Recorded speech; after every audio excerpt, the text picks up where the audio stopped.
They came begging to the United States Congress. They said, yes, we were bad boys, bail us out. And the middle class bailed them out. Now it is Wall Street's time to help the middle class.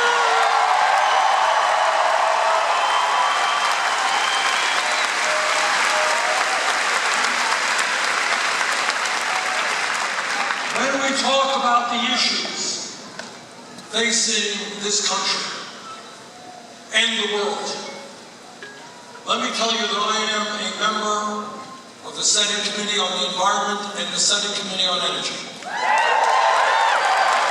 I have talked to scientists all over our country and all over the world. The debate is over. Climate change is real.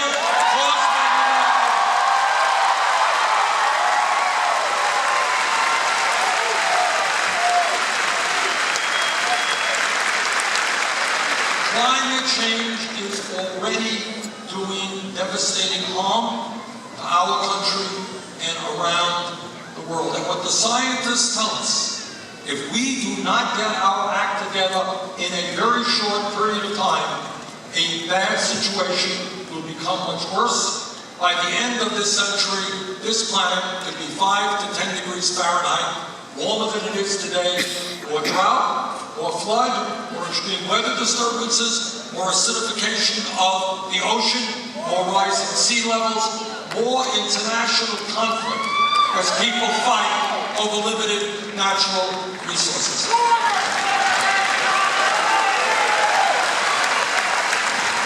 I'll say two things. Number one, we have the moral responsibility to leave this planet in a way that is healthy and habitable to our kids and our grandchildren. And I intend to do just that.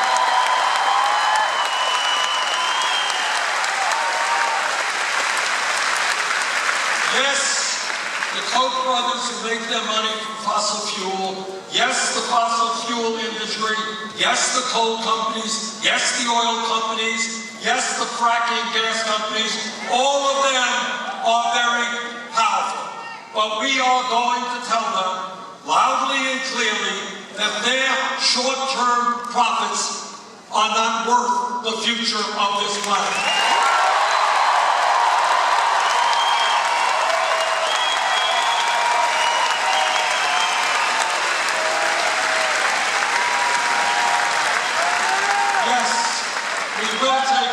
Fossil fuel industry, we will transform our energy system away from fossil fuel to energy efficiency and sustainable energy.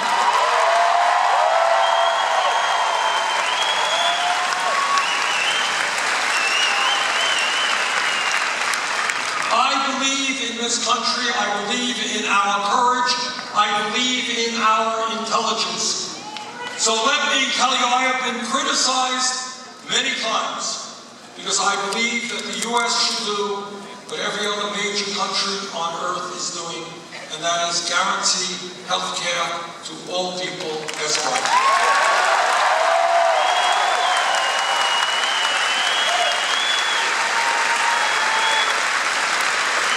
It is not acceptable to me that 29 million people today, despite the gains of the Affordable Care Act, which I helped to write, despite the gains of the Affordable Care Act, we continue to pay the highest prices in the world for prescription drugs, and millions of our people have high deductibles and high co-payments. So my critics can criticize, but I believe that health care is a right of all people.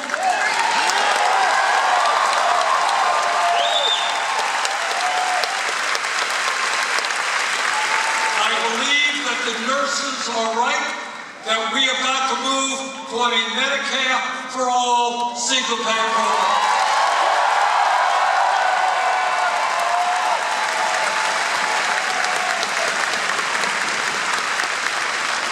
What this campaign is about is whether we think big or small, whether we have the courage or whether we do not. We are at a pivotal moment in American history. And the question before us is, do we have the courage to tell the billionaire class they cannot have it all? Do we have the courage to tell the insurance companies and the drug companies that we are going to guarantee health care to all people?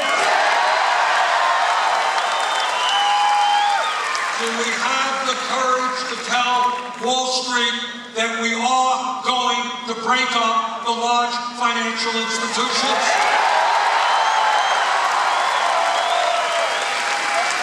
Do we have the courage to tell the fossil fuel industry we are going to transform our energy system?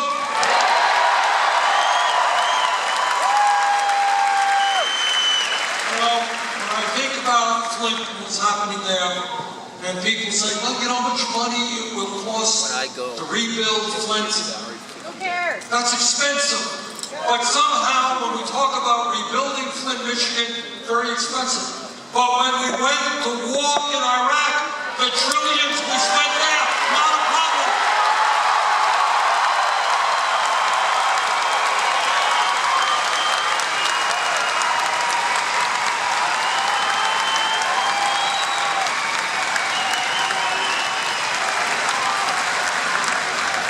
Creating a first-class childcare system, they tell me it's expensive, but giving hundreds of billions of dollars in tax breaks to the top 1%, that's pretty expensive.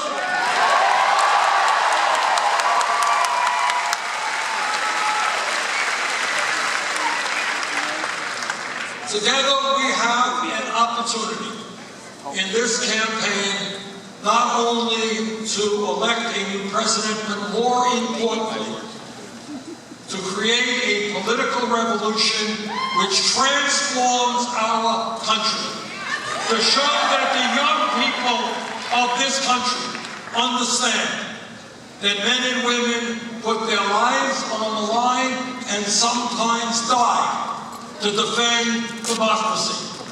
And that together, we are going to stand up for democracy, we are going to vote, we are going to have the courage to take on powerful special interests, and yes, we will transform America.